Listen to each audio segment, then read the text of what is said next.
জয় মা কালী, জয় বাবা শনিদেব, জয় বাবা ভোলেনাথ।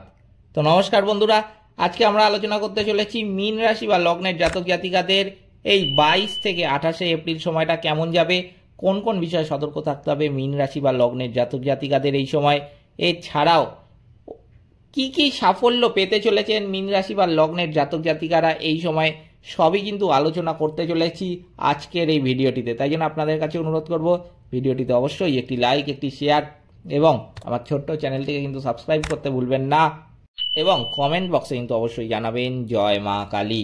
মা দক্ষিণা কালী কিন্তু আপনাদের সমস্ত বিপদ ও দুঃখের হাত থেকে রক্ষা করবেন। তো চলুন আজকের ভিডিওটা শুরু করা যাক। মীন রাশি কিন্তু হচ্ছে রাশিচক্রের দ্বাদশ রাশি। এটি 330 ডিগ্রি থেকে 360 ডিগ্রি পর্যন্ত কিন্তু বিস্তৃত। পূর্ব ভাদ্রপদ নক্ষত্রের, উত্তর ভাদ্রপদ নক্ষত্রের এবং রেবতী নক্ষত্রের জাতক জাতিকারা কিন্তু মীন রাশির অন্তর্ভুক্ত। এই রাশির অধিপতি হলেন স্বয়ং বৃহস্পতি দেব। এবার চলুন জেনে নেওয়া যাক এই এপ্রিল মাসের ক্ষেত্রে গ্রহদের অবস্থান কোথায় বা গ্রহদের অবস্থান কি বলছে। রবি যদি বলি, ষষ্ঠ ঘরের অধিপতি রবি সোমবার 14/4/2025 তারিখে কিন্তু মীন রাশি থেকে মেষ রাশিতে পরিবর্তিত হয়ে গেছে। চতুর্থ এবং সপ্তম ঘরের অধিপতি বুধ এই মাসে মীন রাশিতে কিন্তু তার সঞ্চার অব্যাহত রাখছে। বুধ কিন্তু এখানে নিচস্থ। তৃতীয় এবং অষ্টম ঘরের অধিপতি শুক্র এই এপ্রিল মাসেই কিন্তু মীন রাশিতে তার সঞ্চার অব্যাহত রাখছে। শুক্র কিন্তু এখানে উচ্চস্থ। দ্বিতীয় এবং নবম ঘরের অধিপতি মঙ্গল মিথুন রাশি থেকে কর্কট রাশিতে কিন্তু পরিবর্তিত হয়ে গেছে। মঙ্গল কিন্তু এখানে নিচস্থ। প্রথম এবং দশম ঘরের অধিপতি বৃহস্পতি এই মাসে বৃষ রাশিতে কিন্তু তার সঞ্চার অব্যাহত রাখছে। একাদশ এবং দ্বাদশ ঘরের অধিপতি শনি এই মাসে কিন্তু মীন রাশিতে তার সঞ্চার অব্যাহত রাখছে। রাহু কিন্তু এই মাসে মীন রাশিতে তার সঞ্চার অব্যাহত রাখছে। কেতু কিন্তু এই মাসে কন্যা রাশিতে তার সঞ্চার অব্যাহত রাখছে। সুতরাং গ্রহ নক্ষত্রের অবস্থান অনুযায়ী যেটা দেখা যাচ্ছে, মীন রাশি বা লগ্নের জাতক জাতিকাদের জন্য এই মাসটি কিন্তু অত্যন্ত ভালো ফল দেবে। আপনার পেশা এবং পারিবারিক জীবনে ভালো সময় কিন্তু কাটতে চলেছে। আপনার পেশায় কিছু অপ্রত্যাশিত উন্নতি বা পদোন্নতি কিন্তু এই সময় হবে। এটি আগামী দিনে কিন্তু বিদেশ যাওয়ার সুযোগ তৈরি করতে পারে। যারা চাকরির অপেক্ষায় আছেন তারা কিন্তু এই মাসে তা পাবেন। আপনি আপনার সহকর্মী এবং ঊর্ধ্বতন কর্মকর্তাদের কাছ থেকে কিন্তু ভালো সমর্থন পাবেন। আপনি তর্ক বিতর্ক এবং মামলা মোকদ্দমাতেও কিন্তু জয়ী হবেন। এই সময় যেটা দেখা যাচ্ছে, আপনি কিন্তু নতুন করে চাকরির প্রস্তাব পেতে কিছুটা বিলম্ব হতে পারে। আপনার ধৈর্য ধরতে হবে। তৃতীয় সপ্তাহেও আমি কিন্তু বলবো যে খুব একটা ভালো কাটেনি মীন রাশি বা লগ্নের জাতক জাতিকাদের। চতুর্থ সপ্তাহে কিন্তু তার থেকে অত্যন্ত ভালো ফল আপনারা পাবেন। আপনি কিন্তু একটি ভালো প্রস্তাবও পেতে চলেছেন এই সপ্তাহে। পারিবারিক দিক দিয়েও এই সপ্তাহটি কিন্তু আপনার অত্যন্ত ভালো যাবে, কারণ আপনি আপনার জীবনসঙ্গীর কাছ থেকে ভালো সমর্থন কিন্তু পাবেন। যারা বিয়ের অপেক্ষায় আছেন তারা কিন্তু এই সপ্তাহে বিয়ের প্রস্তাব পাবেন। এই সপ্তাহের প্রথম 2 দিন আপনার সন্তানদের মধ্যে একজনের কিন্তু স্বাস্থ্য সমস্যা দেখা দিতে পারে, পরে তাদের স্বাস্থ্য কিন্তু ভালো থাকবে। অপ্রয়োজনীয় তর্কের কারণে এই সপ্তাহটি আপনার ভাই বোনদের সাথে কিন্তু সমস্যা তৈরি করতে পারে।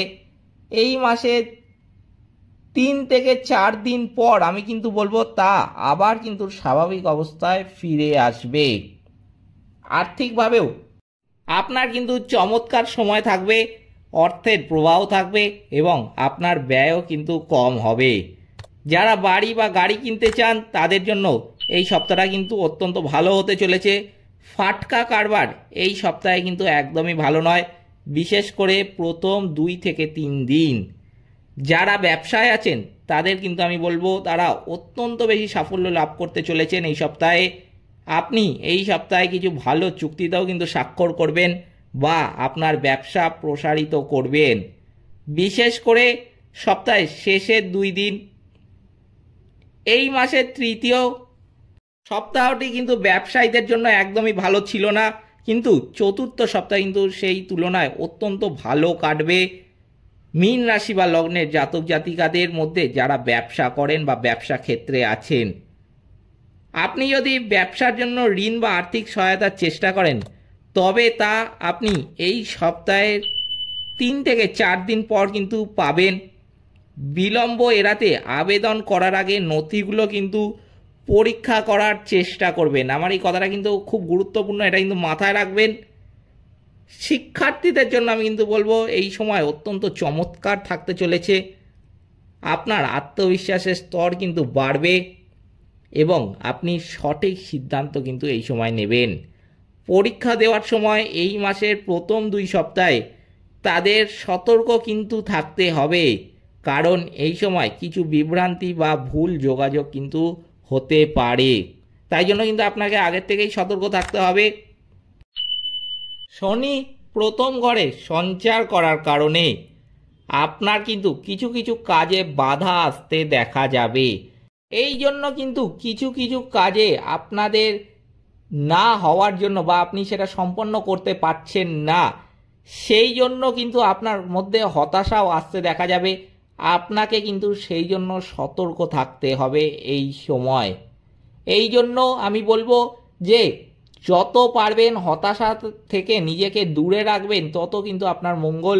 কারণ কিছু কিছু কাজে বাধা আসা, এটা কিন্তু আপনার দেখা যাবে শনির প্রথম ঘরে সঞ্চার হওয়ার কারণে।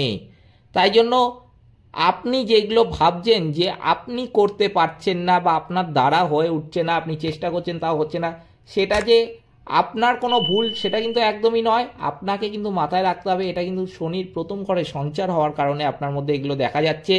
তবে কিছুদিনের মধ্যেই আমি কিন্তু বলবো সব আবার ঠিক হয়ে যাবে, কোনো চিন্তা করার কিছু নেই।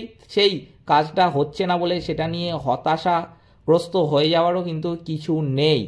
আপনার কিন্তু শরীর খারাপ হবে যদি আপনি নিজের মধ্যে হতাশা বা হতাশাগ্রস্ত হয়ে পড়েন কাজগুলো হচ্ছে না বলে বা কাজগুলো সম্পন্ন করতে পারছেন না বলে। তাই জন্য কিন্তু আমার এই কথাটা মাথায় রাখবেন। এই কথাটা কিন্তু আমি বলবো যে মাথায় রেখে চলবেন। এই ছিল মীন রাশি বা লগ্নের জাতক জাতিকাদের 22 থেকে 28 এপ্রিল পর্যন্ত সম্পূর্ণ রাশিফল। ভিডিওটিতে অবশ্যই একটি লাইক, একটি শেয়ার এবং আমার ছোট্ট চ্যানেলটিকে কিন্তু সাবস্ক্রাইব করতে ভুলবেন না এবং কমেন্ট বক্সে কিন্তু অবশ্যই জানাবেন জয় মা কালী।